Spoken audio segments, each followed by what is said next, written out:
Amandemba, Amandemba, Amandemba.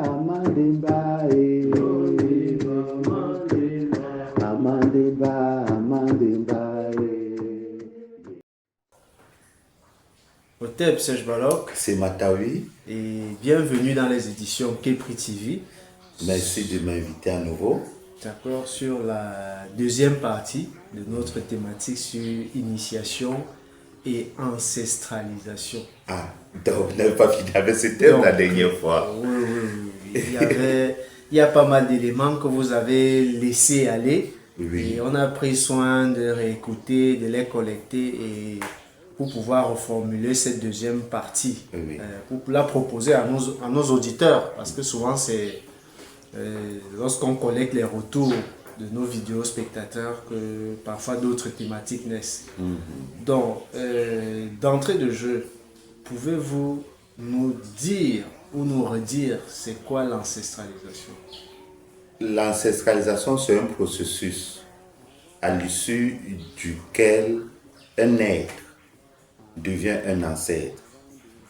On dit qu'un être devient un ancêtre à partir du moment où on peut lui adresser des doléances et interagir avec cette personne-là. C'est ça, un ancêtre. Donc, vous avez dit l'ancestralisation, c'est un processus. Oui, l'ancestralisation, c'est un processus.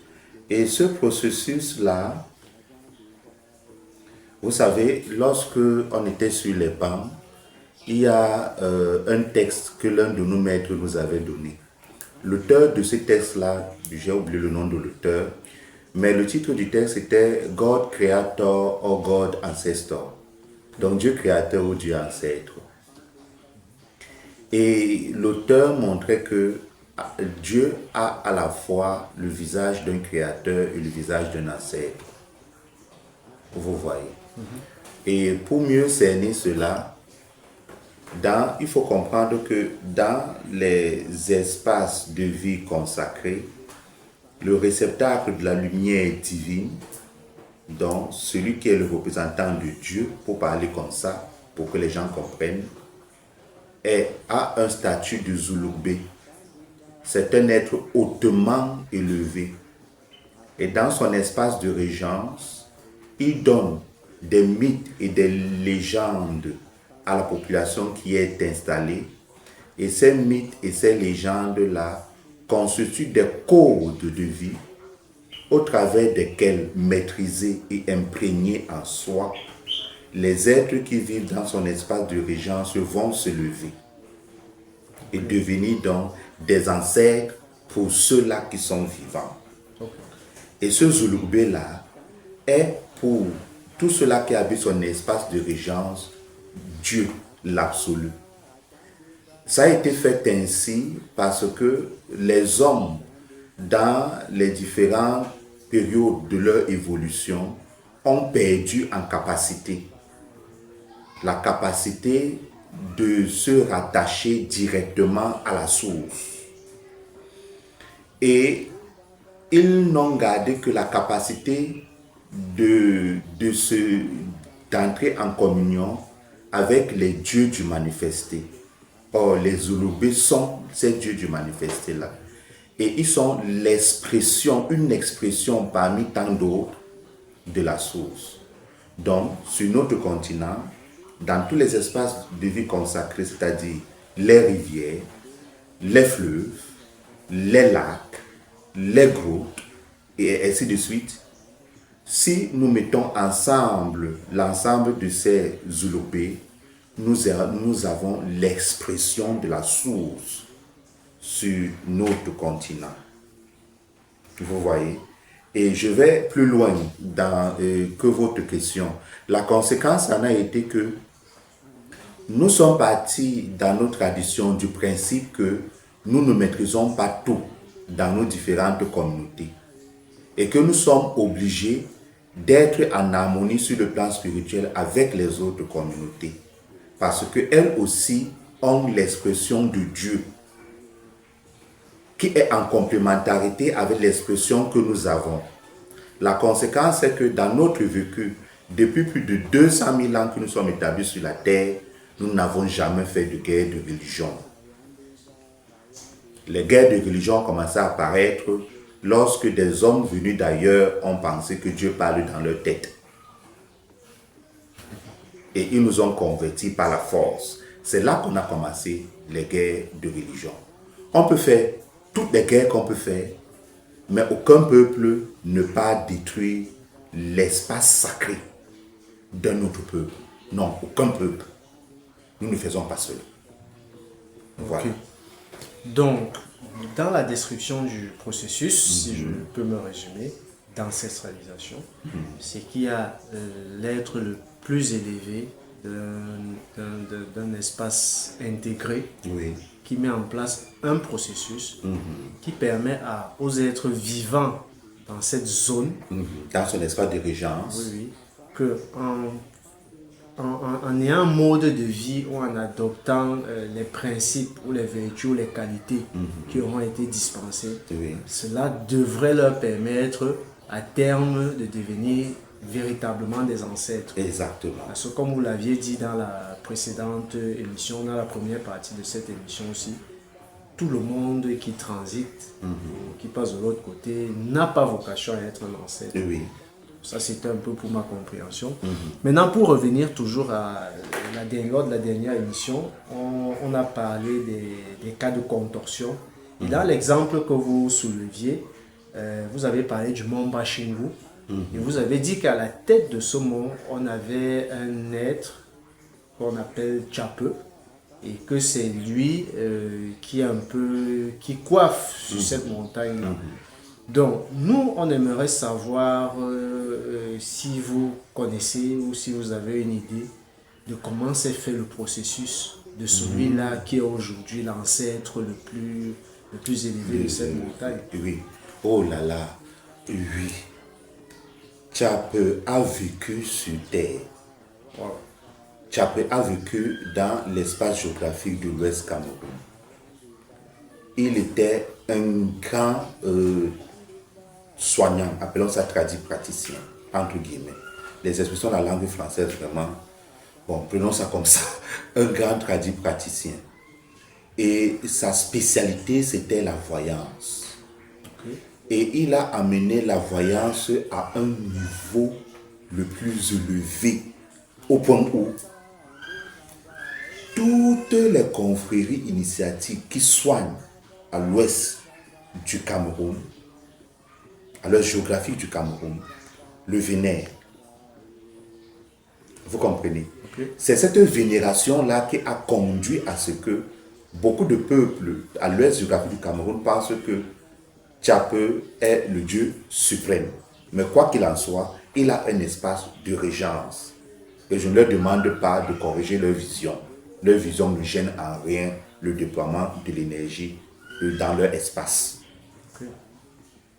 Donc, ce qu'il y a de plus particulier, c'est qu'il s'est levé à un haut niveau et il est devenu un Zulubé. Et c'est lui qui diffuse l'énergie.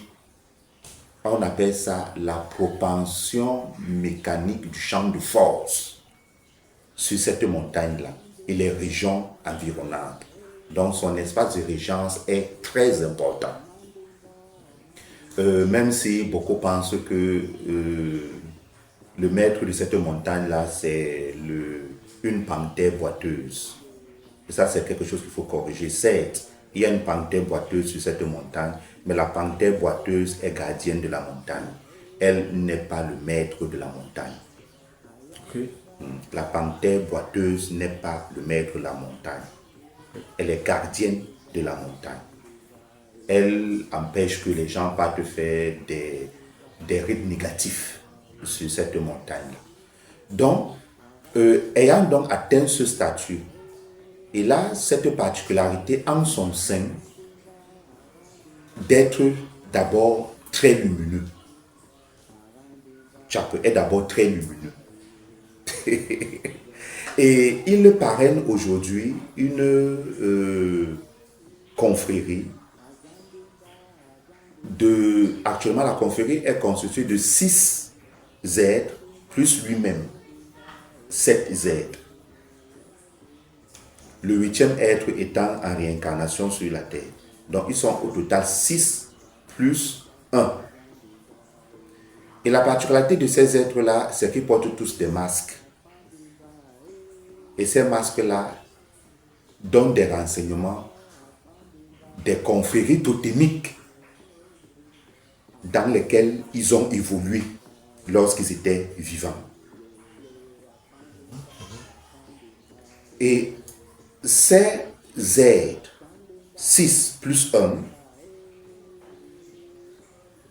sont aussi des maîtres de la divination.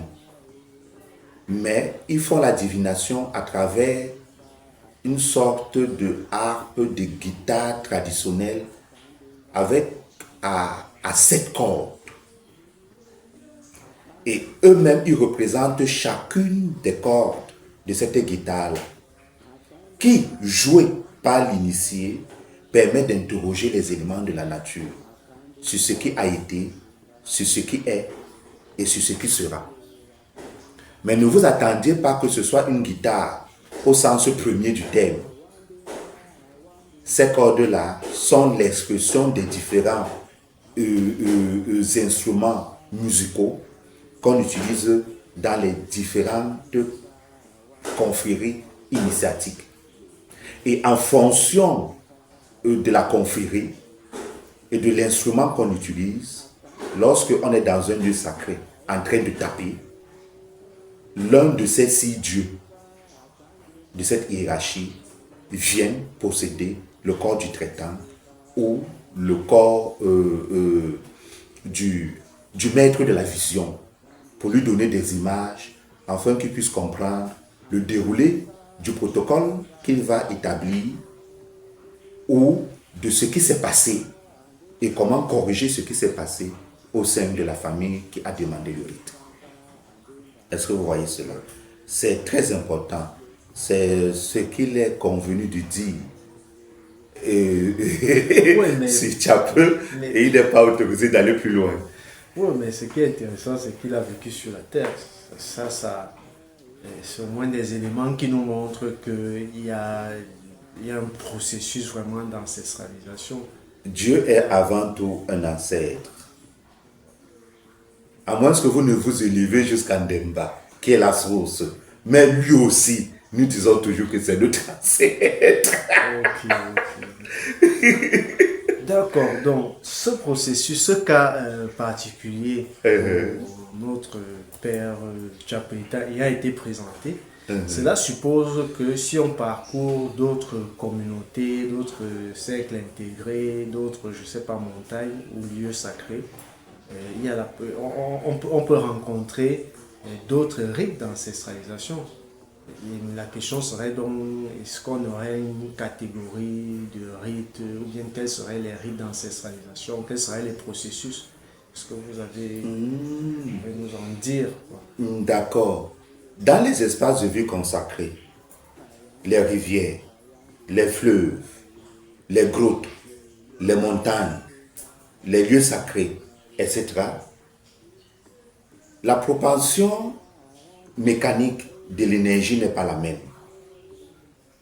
Okay.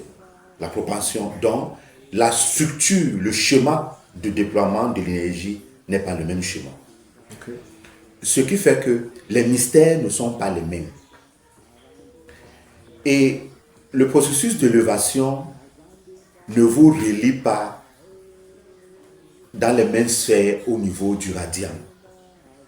Okay. Et même quand vous tous vous passez par le même chemin, par un même espace de vie consacré, vous n'avez pas le même potentiel.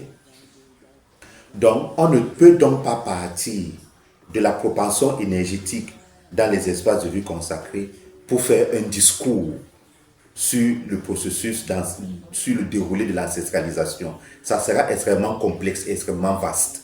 Okay. Bon, mais nous pouvons rassembler les rites, tous les rites qui sont pratiqués, et les définir sur la base de la finalité du rite. Okay. Et sur la base de la finalité du rite, cela veut dire que l'aboutissement du rite, on va donc distinguer deux grands rites sur le continent. Ok. Le premier rite est un rite dirigé par la divine mère Gayanda.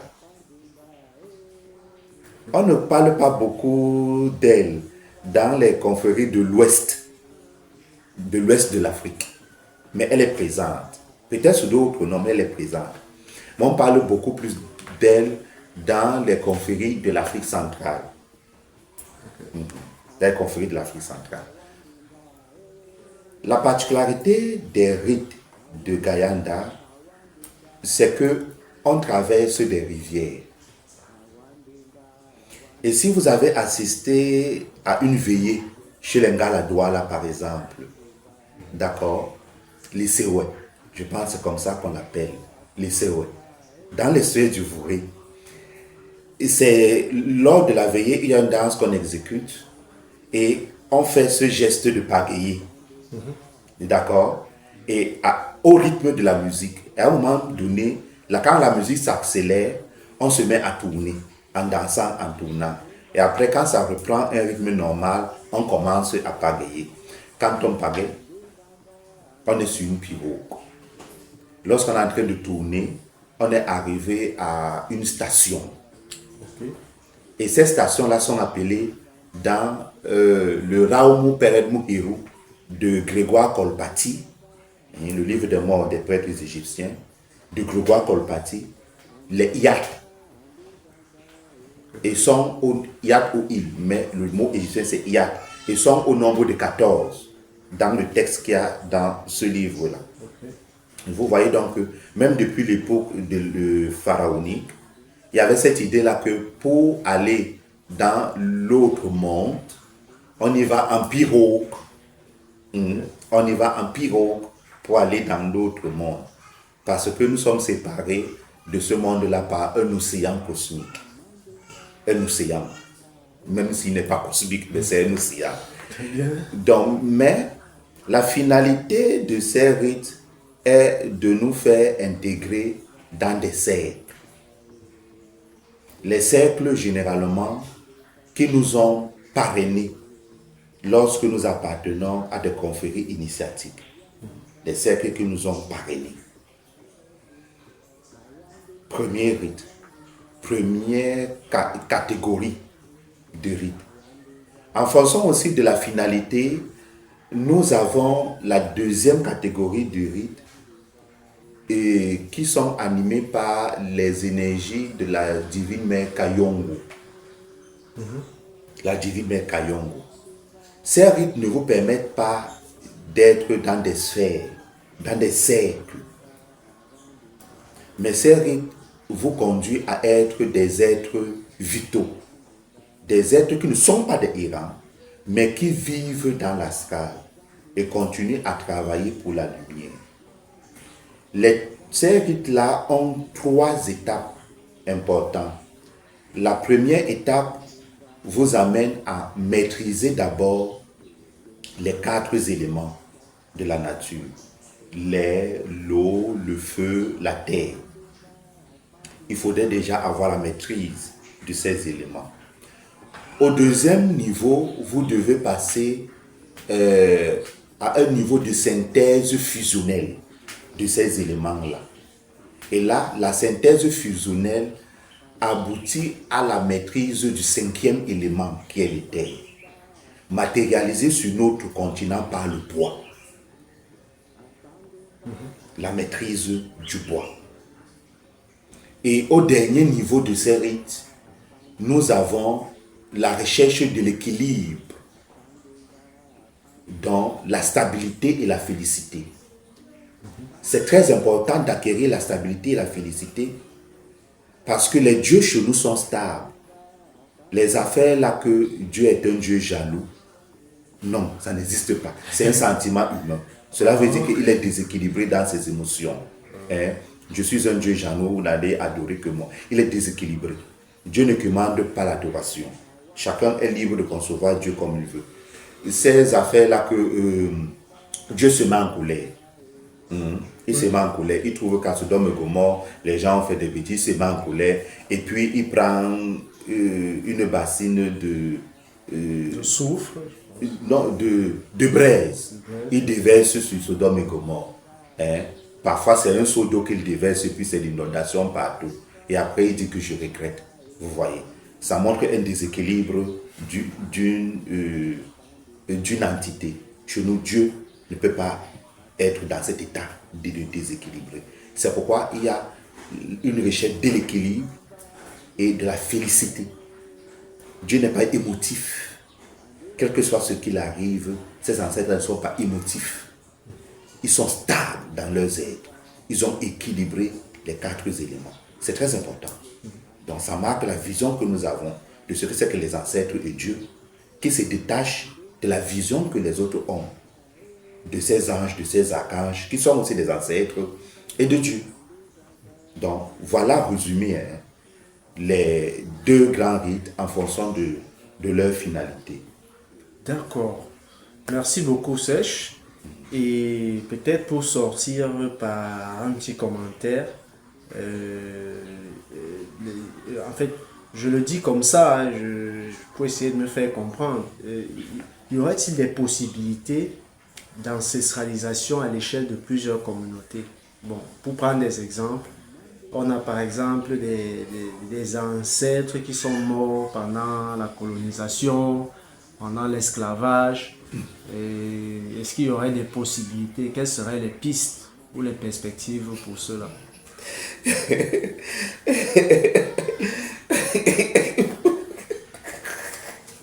Il dit, même mon cerveau est en train de refuser. Même mon cerveau est en train de refuser. Attendez un peu, donc, tous ceux qui sont tombés dans l'océan Atlantique, là, lors des razzias, la période des razzias des cueilleurs, ont fait tout un grand rite pour faire des ancêtres, c'est-à-dire, soit pour traverser dans les cercles, hein, dans les cercles, soit faire ce qui devait des êtres vitaux. Par exemple? Waouh, il n'y a pas un être humain sur la terre qui a la force de faire ce type de rite. Il n'y a pas. Mais je sais quand même qu'il y a des commémorations qui se font. C'est déjà très bien. Okay. Pour leur envoyer de l'énergie, il y a des commémorations qui se font. Mais on ne peut pas. Il n'y a aucun homme sur la terre qui a l'énergie nécessaire pour faire ce type de rite. Et Dieu n'a pas encore prié cet homme. Okay. Et maintenant même, le risque, il y a un grand risque. Même si Dieu créait cet homme, il faut faire très attention. Vous allez pratiquer les rites de Kayongo. Si vous pratiquez les rites de Gayanda, il y a un risque. Je vous ai dit que la finalité des rites de Gayanda, c'est qu'ils vous font entrer dans une sphère qui a patronné une confrérie initiatique. Et cette sphère-là, ce n'est pas dans la sphère en elle-même. La sphère en elle-même a toujours un espace de félicité à côté.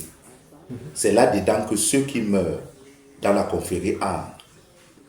Et ils ont un travail à faire à ce niveau avant de passer comme ancêtres dans l'espace même de félicité. Or, si vous arrivez à faire ce rite-là, vous allez les envoyer dans la sphère d'à côté, non? Appelons ça paradis. C'est paradis. Or, entre cette sphère-là et celle des ancêtres qui vous ont parrainé dans la confrérie initiatique, il y a un lien. Je vous jure, si ces gars-là qui n'ont pas prêté serment pour la lumière de leur vie arrivent à trouver le code pour franchir le pont et se retrouver dans la sphère des dieux qui parrainent la confrérie, c'est la catastrophe. Vous avez créé une catastrophe. Vous allez voir des êtres qui n'ont pas prêté serment pour travailler pour la lumière, qui vont investir un espace de félicité. Alors là, vous avez commis ce qu'il ne faut jamais commettre. Donc c'est un grand danger. Ok, c'est très bien, bien noté et merci encore pour tous ces éclaircissements sur cette deuxième partie sur l'ancestralisation, l'initiation et l'ancestralisation. Donc on a bien parcouru un peu, on a essayé de redéfinir l'ancestralisation, de redire en d'autres mots On a parlé d'un cas spécifique d'ancestralisation Oui. de l'être le plus élevé du mont Bachingu. Et par la suite, en troisième partie, on a parlé des rites, les principaux rites d'ancestralisation. Bref, tels que lus par vous, tels que commentés par vous. Et puis, pour sortir sur ce petit point qui vous a fait beaucoup rire. Donc, merci encore. Et peut-être le mot de fin. Je serai toujours disposé à répondre à vos questions et à apporter un peu de lumière à notre communauté. Parfois, je vous dis, ne prêtez pas attention à ce que je dis. Je suis parfois un fou qui n'a rien à faire et puis qui disjoncte dans ses analyses. Ne prêtez pas attention à cela. Merci Serge Balok. Chacun va se faire son idée. Et n'hésitez pas à nous revenir en commentaire. N'hésitez pas à nous revenir à travers des soutiens. Les contacts, numéros de téléphone, adresse email sont dans la description.